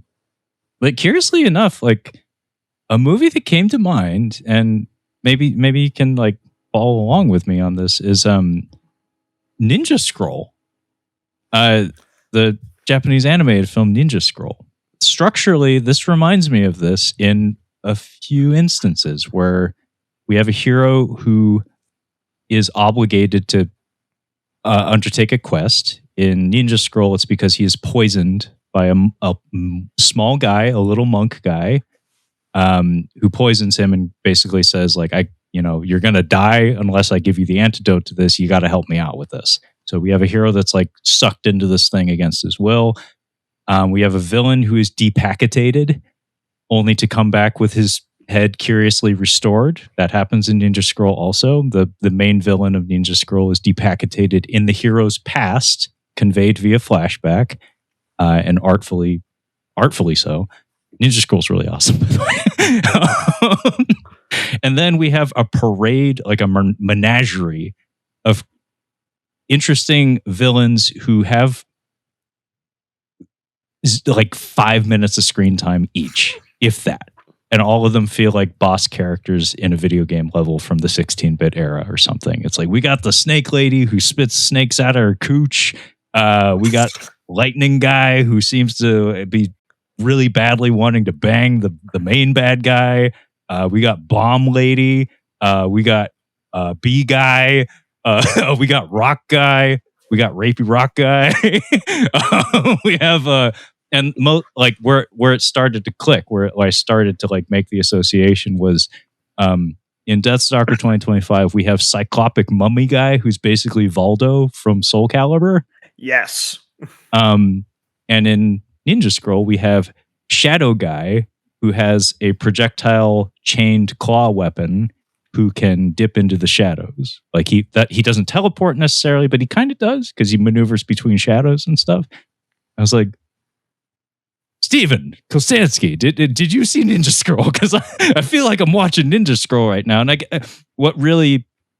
I just like on the fly just now, I didn't think too hard about this, but like, wow, there's a lot of similarities to Ninja Scroll. What planted that seed in my mind was the pacing and the conveyance of character. Because everything that Levi has been saying about the way these obstacles are presented in the story feels very flippant, feels very haphazard, where it's just like they wander into camp and Cyclopic Mummy guy with buzzsaw chain weapon shows up, does a few contortionist tricks, gets dispatched in a thoroughly like unengaging manner. Kind of pathetic how he gets offed. Like it feels like it should be is like something out of Ninja Scroll or like an anime or something where you have that like tapping into the force from like Star Wars moment where the character's like, okay, I'm dealing with a teleporting opponent. I can't determine where he's going to pop up next. I need to like close my eyes because they're not useful to me anymore because he's in the spirit realm or whatever. Maybe use my ears or something. Maybe use my intuition to predict where he's going to show up next. Instead, in this one, it's just Doodad says, there! And then, then he throws it and he cuts his head off. It's like, you didn't really earn that victory. You just like threw the weapon where the little guy said to throw it. That's kind of a letdown. It's a wet noodle, wet fart. But yeah, the way that the enemy characters in Deathstalker 2025 are just like paraded in front of us, and there's just not that personality to latch onto. Where it's like as a little kid, I would be able to fill in those blanks. I'd be able to be like, whoa, that golem guy was so cool. And I'd be able to fool myself that like he had a backstory and like there was a lot of depth and pathos to that golem thing. But watching it now, it's like that golem was on screen for like 3 minutes and he did fuck all. In young Trevor's mind, that was an entire season of television that golem was on screen. Yeah, Optimus Prime and Hot Rod had to fight that fucking golem for like 30 episodes. It was crazy. He had the Quintesson head. Yeah, he did have a Quintesson head. He really, really did. It's guilty or innocent. Yeah, it's guilty or innocent. Like I did actually get a kick out of the last face he flashes before he dies is like a it's like he has an oh no face just reserved for when he expires. But in Ninja Scroll, we have the benefit of animation and beautiful character designs and voice acting to convey that character, to fill in those blanks, which do exist, because none of those people that I listed off have any real backstory or anything. They're mostly just a handful of powers. Like they're an interesting setup to a scenario. Oh yeah, don't forget Blind Guy. Blind Guy's in there too. But just through the power of their character design and their vocal performance and the context of their placement in the film, it feels more depthful and meaningful than it really is. Whereas here, it's just like, as Levi said at the top, and then we just keep arriving at things, and it's kind of like a pro wrestling match without context, or like a fight without context in media. Just is never as satisfying as one that has it. It's like sometimes the build up to it, like a clash, is far more interesting than the actual outcome or the actual spectacle itself. And we very seldom get that in this. Things just arrive and then are dispatched far too quickly and not in especially interesting ways. It's very strange because I thought we were getting that. Because so the golem fella that we described is like clay, stone, metal. Like he is some inanimate material that is formed into like a big bulking statue type, and he has this rotating set of faces to convey emotion, and he like shoots stuff from his eyes, and he has this big heavy hammer, and it's like it's a cool design. There is a scene of him finding the Undertaker for the town and squishing him. Yeah. And it's sort of to be like, this guy's coming, and he's big, and he's tough, and he's mean. And I'm like, oh, so this is our heavy. This is our right-hand man. No, he is not. He is dispatched just as easily as the others. When he shows up, you're like, oh, I saw him earlier, and then he's gone. It's not a final boss fight. It's not like oh, we get out by the skin of our teeth, and then in the third act, we're gonna fight him. We have this setup of this is our iconic movie monster that you will forever associate with this film setup. And then we don't have that, and then he fights 6 other opponents that also look neat. But then the problem is that it's like, okay, so none of these have any weight. There's also no establishment of hierarchy between them. That's an important thing to do with your henchmen in a story, is to show who defers to who has beef with who. Like in Ninja Scroll, again, you have electricity guy and bomb lady who are very catty with each other and in fact kill each other. Like they have their own beef between each other, independent of our hero and our villain. In this, like, there's no real dialogue between any of these like general characters, like these assassin characters. We never even see them being given orders by their master. Like, we don't learn if the master's even alive until well after we're introduced to them. It would be nice just to have a scene of them like saying, "Yes, my master," and then they go off and do their thing. No, or maybe they have a disagreement. Yeah, exactly. You need that. Where Joe Tack is the guy who our hero fights 3 times in this movie. By the way, this actor, he's really going for it. I have to give it to him for that. Like his passion and his enthusiasm is actually commendable. It's funny because just looking at him, if you look at his IMDb, there's like one entry in there where it's like, well, that makes sense. And it's he did motion capture for Marcus Phoenix in the Gears of War games, and it's like he looks like a Marcus Phoenix. He's built like a Marcus Phoenix. Yeah, yeah. But he, by virtue of his personal connection to Deathstalker, like they have a shared past and all that. He was the guy who got decapitated and his head got put back on, and then he gets a demon arm later on. Like it seems to be that he's like the head general. He's supposed to be above these two, but he has no interaction with them. Like he's in the background of shot with the two of them when the Undertaker guy gets dispatched, but they have no dialogue. We have no indication that there's any sort of hierarchy between any of them. By the way, I thought that was going to be a setup to a potentially funny running gag. I thought we were going to periodically cut back to that tavern and that poor guy was still like trying to put that dead body in the back of that carriage and he's like getting people to help him or something. And like we just really keep cutting back. And he's like recruiting help to like pick up this heavy ass troll. And then you could have a reprise of Deathstalker as a cringy line where he says, I think I hate trolls. And it's like, oh, yeah.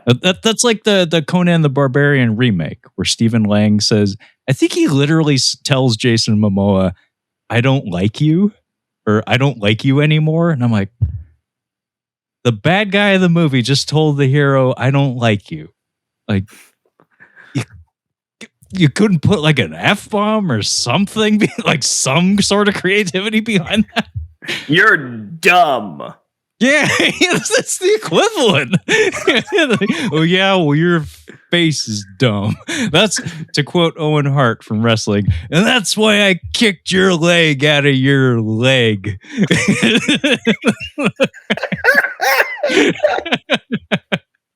Yes, live theater. Incredible. I mean, I have to throw myself under the bus. There exists video of me attempting to do a Lego medieval stop motion animation. There is audio of me saying the lines, one day in the king's forest, the king was taking a stroll through the king's forest. I think I know where we are in this story. Yeah. I think I know where the setting of this story might be. Perhaps the king's forest. If I had to hazard a guess, yeah, I'm just and then our villain shows up. There's like a wizard character. There's like a high priest wizard character who shows up. I'm like, and who are you? What are you doing? Where do you fall? Do you work for Marcus Phoenix? Do you work for him? Are you above him? Are you like the emperor to his Darth Vader? I'm like, what is the... So he has that bit where he's like channeling himself through one of the coolest monster designs in the movie, I think, is the necromancer thing with it has no face, its head is in a cage. Yes. That was actually a really cool design. Yes. I really like that. That stuck with me. That will stick with me. It's legitimately kind of unsettling and unique. I don't think I've ever really seen something like that, but it's just like a pulsating ball of flesh in a cage It has more than 4 fingers and a thumb. Like it has many fingers on each hand. It has tentacles. Does fuck all in a nothing action sequence with Brisbane the Rogue. We're cutting back and forth between that and Deathstalker fighting the Pigman, the requisite Pigman. We must have a Pigman. If there is death stalking, there must be a Pigman. You see. Unfortunately, the Pigman doesn't rip anyone's arm off and beat them to death with it. The Pigman's only in this for like 30 seconds. His death is cool, but I got the sense like maybe there was a prop failure or a scheduling conflict or something, because this Pigman bites the dust way too fucking fast. Yeah, and it feels like a lot of time and effort went into that costume and that effect, and he's just like incidental. Well, it's one of the few explicit references to what came before. Like if it's called Deathstalker and the theme song for the movie, the chorus of it is Deathstalker, long pause, bloodlines. I think there's a hyphen in there maybe. I suspect that perhaps that was like the pitched title for the project was Deathstalker : Bloodlines or something. But instead this is just Deathstalker, like explicitly a remake. The Pigman is like one of the few, like maybe the only iconic images from Deathstalker is that there's a Pigman. It's that fantasy movie with a Pigman who eats a pig head. He seems okay with eating his own kind.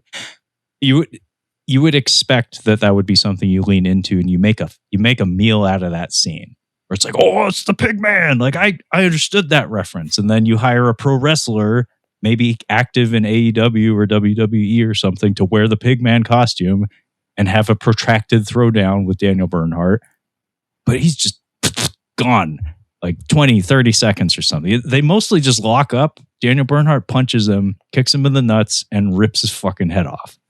And it's a pretty gnarly, cool effect.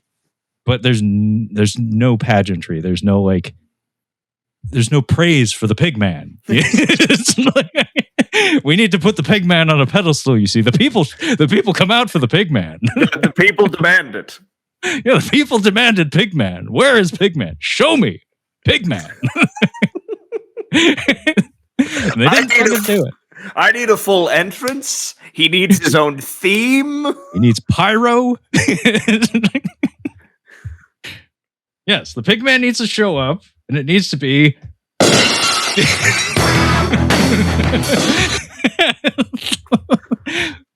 But no, Pigman just in and out. I don't know how we got into Pigman, but it's fun to say Pigman. Pigman.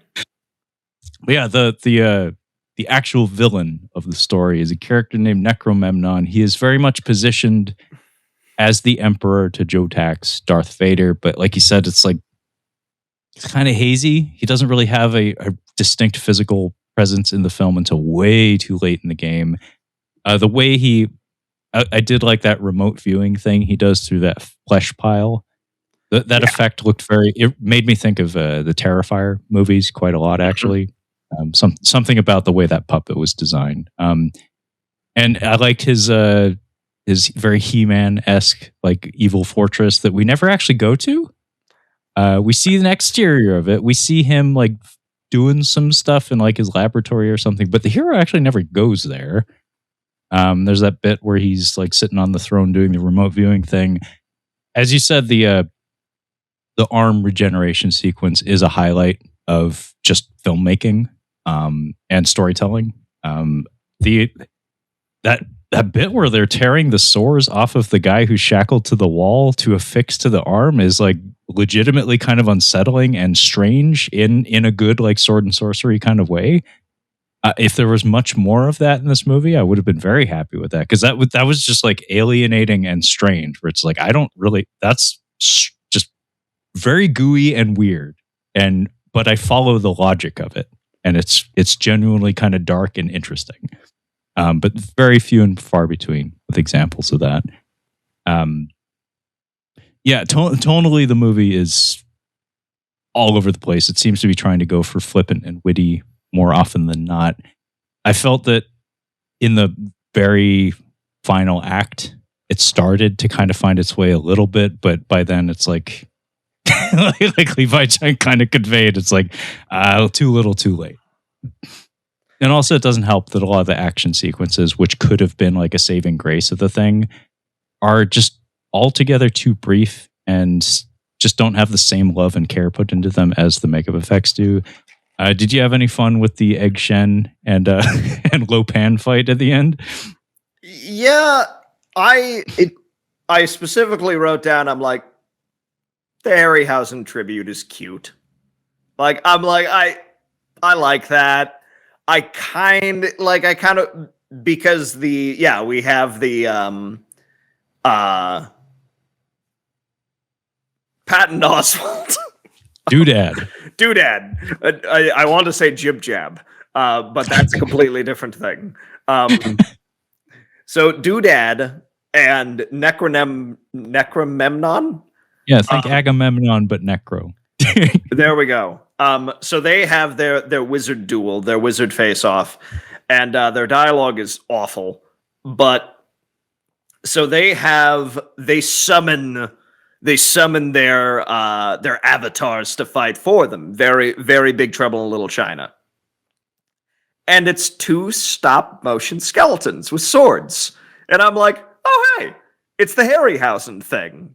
Famously, Ray Harryhausen had Jason and the Argonauts, as well as Sinbad fighting stop-motion skeletons. So it's a fun way to pay tribute in a fantasy setting to the master. And it looks pretty good. Like, a lot of the huge praise, as much as like some of the prop work and stuff I was a little hard on. Man, the stop motion is smooth in this picture. It looks so good. And yeah, that's it's kind of a neat little face-off moment. Again, the problem is that because the dialogue is flippant and casual, it never quite becomes funny, and it just kind of is frustrating because they essentially they're all but short of going like and sticking their tongues out at each other, of going like, your skills can't beat mine. Well, yeah, they can. No, they can. Is effectively the dialogue. It's really bad. Yeah, the Necromemnon guy amused me a little bit, just because you could tell that old man was having some fun. Like, I did like when Doodad, it kind of seems to be like earnestly trying to challenge him, and he says, I think it's like, hey? It's like, you say hey to me? And he just like kind of paces out of the frame, and he's like, hey. Like, what the? Like, he's like insulted by the casualness of his remarks. Yeah. There is one moment with that guy where I'm like, God damn it, that should be funny. That should be really funny. Mm-hmm. And in a better script, this would be really funny. Or even if the tone was a little different. The Wraith that is summoned is what carries, because the villains get way ahead of Deathstalker because he gets stabbed, and then we haven't even covered the swamp monsters. There's a set of swamp monsters that he makes friends with. If I had a nickel for every time a swamp monster gave a valuable like lesson to our heroes in Barbarian Cinema Month, I'd have 2 nickels. Yeah, it's not a lot. It's weird that it happened twice. So yeah, yeah, in the same month, this has happened twice now.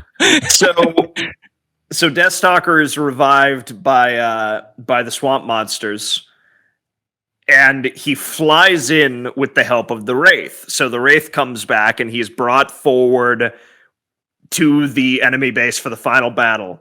And Necromemnon looks up and says, "Who the fuck is that?" That did actually make me laugh. I think it's the only F-bomb in the whole movie. I'm pretty sure it is. So it's like, in the middle of the ritual where he's like, yes, and you will become a slave to darkness. And because he's talking to Brisbane. Is it like the city of Australia? Yeah, that's what I kept thinking. Is she Australian? So he's like, you will become a servant of darkness. And he looks up and is like, who the fuck is that? That actually did make me laugh. And I'm like, man, that could have been like because it got a chuckle out of me. Yeah. But it could have been so much funnier if the tone was just a little sharper, if we were just a little better. Like it could have been way sharper. And that's the thing. Like, who the fuck is that? Is the extent of the film's wit.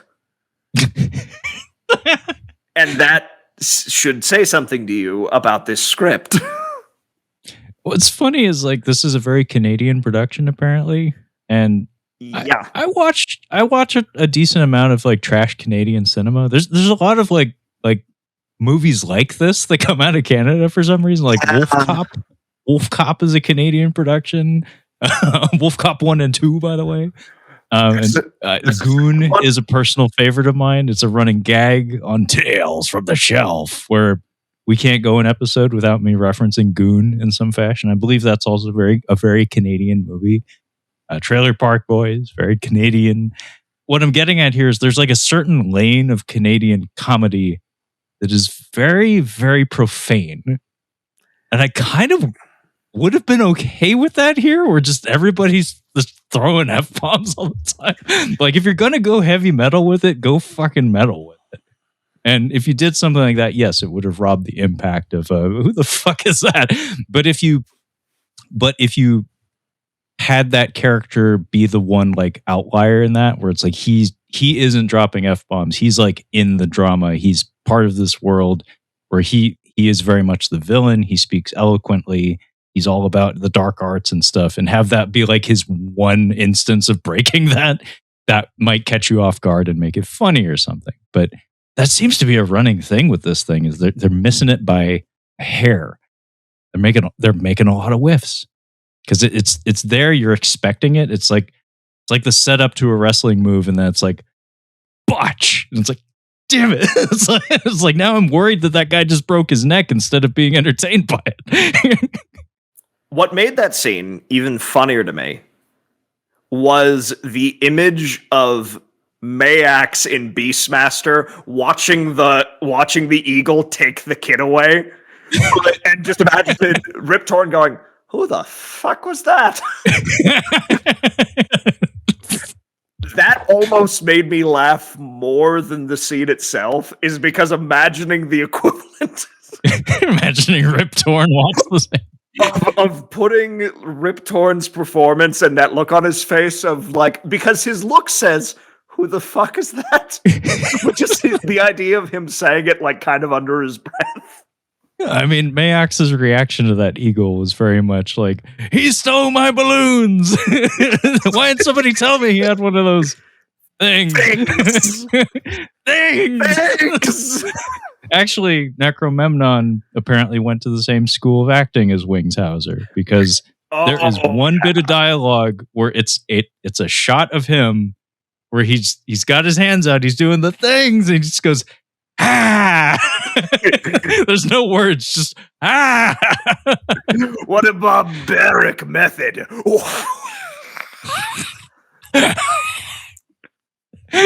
Ah! Maybe this is barbarian acting. It's what you do. It's a rite of passage. It's like, exactly. You get the distinct honor of getting to make throat noises on film. It's like being in a Spider-Man film and having the privilege of saying, "We'll meet again, Spider-Man." Yeah, of yelling at the top of your lungs. "We'll meet again, Spider-Man." "We'll meet again in space." Spies. Yeah, You tapped out, bud? I would like to say one thing about the swamp. The Swamp Monsters is actually a moment where it is simultaneously very stupid, but it also I'm like, okay, this is something. Deathstalker is captured by a rogues guild that Brisbane is trying to be a part of. It's meaningless. It doesn't matter. They are all murdered very quickly. But they are killed because they're in a swamp that is filled with a cursed brotherhood that has forgotten the words used. They have forgotten music and a brotherly hug. Like, it's the idea that it's all warmth and all joy has left them. So when they attack the camp and they inadvertently save Deathstalker from this rogues guild, Doodad picks up the flute. He picks up a flute and starts playing, and the monsters stop because they hear music that they have been denied, and then they're like, he's like, give him a hug. Give him a hug. That's what they've been. And there is a legitimately funny comedy bit of Tessa. He's like, no, I don't. He's like, you mean I have to? No. And he gives him a hug, and we get a Fight Club Meatloaf shot. We get bitch tits where he's like head against this swamp monster, and they kind of sway a little bit to the music. And then they come back to save him later. And I wanted one of them to give the Bat People nod, but instead he kind of awkwardly waved, which was also funny. Yeah. It's a moment of setup and payoff that actually makes sense and works and is tonally interesting and funny. That works in the movie. And it's all the more infuriating because it's proof that they are capable of this and they don't do it. One of the few instances of it in the film, and that's what makes it so frustrating, is because the character of Deathstalker himself is so ill-defined that we don't really get opportunities for him to grow and change or develop in any real meaningful way. All you'd have to do is just present him in a concrete manner. Because like he vacillates between liking Doodad and barely tolerating him. But I guess what you would probably need to do is like maybe make their relationship more adversarial to begin with, and then see the warming process that happens throughout. Like have developments basically. Like show that certain behaviors are characteristic of him or are not characteristic of him. And therefore you can mark those changes and see those developments. Like I said, you have a setup where a guy is roped into a situation against his will. It's well within his right to be prickly about it. And you could make a lot of use out of that in terms of like character building, like show that he's not happy about this. Like he just really wants out of this. He's only recruiting Doodad into the fold because he needs him. He doesn't like him. It's just like, I'm stuck with you, little guy. Like, but he like warms to him way too quickly. And trace a trajectory for the character. That's kind of what I was like missing. Like the therefore isn't there. And the swamp people thing is actually makes me think of James Rolfe a little bit. There's a gag on the Frankenstein episode, one of the early Angry Video Game Nerd episodes, where he talks about like this is how you don't do storytelling. Is there's a dialogue in the Frankenstein game on the NES where there's a villager and he's like, so this is an example of doing it wrong. Where he's like, so you meet this villager and he's like, oh man, you got to watch out for this monster. It's in the swamp. There's the monster. It's like you need to set that up so we can anticipate it and like maybe envision what it's going to be. But like the swamp people botches it just a little bit, where it's like literally on the way into the swamp, Doodad tells us about the swamp, and then 5 seconds later, the swamp people show up. But at least, like you said, it's a thing that's conveyed to us that is then paid off, and then further paid off by their reemergence in the narrative later on. And it's like it's this like earnest, like pretty fundamental, but like decently well executed bit in the movie that the math just isn't there for a lot of the other proceedings in it. No, well, and I think in the span of about 5 to 10 minutes, we see one of our lead die. Not just like get injured, die. Yeah. We see his friend captured, and his other friend is covered in goo and is supposed to be enslaved by darkness and is made the vessel of a dark god. And you feel nothing. And yeah. Yeah, and then upon being revived, Deathstalker says, I wrote in my notes, he says, "I have to save my friends," to which I wrote, "Whatever." Yeah. You see, that's what I'm talking about. Like, have a trajectory for your character, show that a lesson was learned or bonds were formed, that it's the Han Solo showing up to help Luke Skywalker. That was earned. It's like you show that, like, he could have walked away with his money, but he decided, no, I need to help Luke Skywalker blow up the Death Star. In this, though, it's like, okay, how do we get here? It's like he's doing it because the movie demands it, not because like it makes any real sense for the character. And it is kind of just like a whatever moment. It doesn't feel earned in any real respect. And also, like, if you're going to kill your protagonist, like, you need to let that breathe for a little bit. Like, you really do. like it's like a Chrono Trigger on the Super Nintendo or something. It's like there's a decent chunk of that game. You don't even have to bring Chrono back if you don't want to. Like, if you don't feel like you need him, you don't have to get him. But you do have to work to get him back, and it makes it all the more rewarding because you had to work to get him back. Where it's like have that all is lost moment. Show Necromemnon be evil. Like, have maybe cast a literal shadow across the land, and then show like the significance of, oh, Deathstalker's back. We have a chance. But it's not quite there. The whole movie's just not quite there. That's kind of the overarching theme. Yeah. Missed it by that much. Yeah, I don't have a whole lot more to say about this one, unfortunately. We probably got more out of it than we needed to. I mostly just wanted to share that, like, I did have actual hype going in for this one, but didn't really deliver. But, you know, kudos to Daniel Bernhardt for having a starring role in a film at this stage of his career. It's not something the man's been afforded in a long time, like decades probably. So it's neat seeing him get an opportunity to be something more than, you know, a guy who gets kicked by Van Damme and, you know, dies a boring death. It's just kind of neat, but it's not. The film itself isn't anything particularly special. Again, makeup effects great, puppetry not so great. Structure, narrative, dialogue, not so great. So nice to look at from time to time, but the things that they do with those things that you're looking at, not as impactful or interesting as it really could have been. Go watch YouTube clips of the fights, and then go watch Deathstalker 2. Succinct. Very, very true. Because Deathstalker 2, I think I would still hold as the only truly good Deathstalker movie. This one is well beneath it. Deathstalker 2 actually has something going for it. In fact, even from an action standpoint, it kind of has this one beat.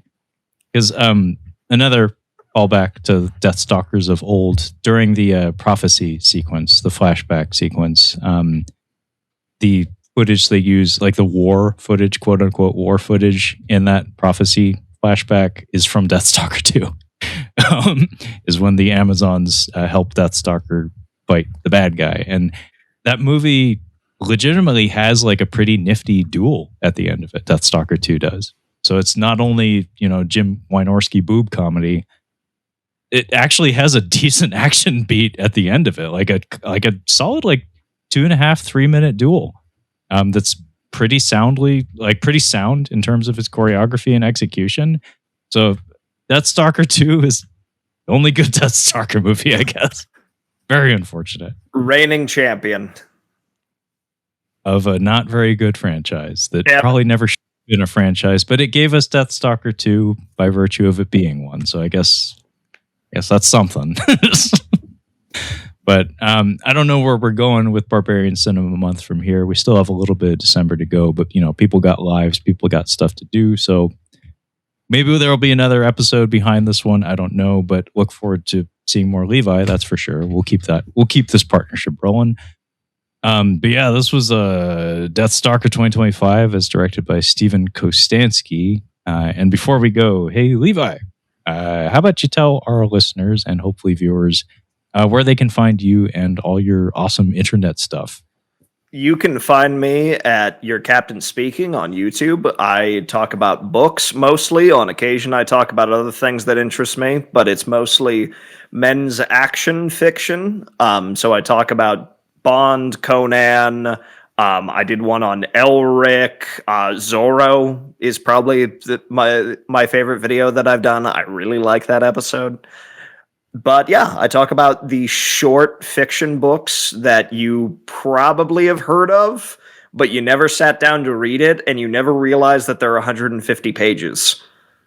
So yeah, it's a celebration of that and an encouragement to get people to read again.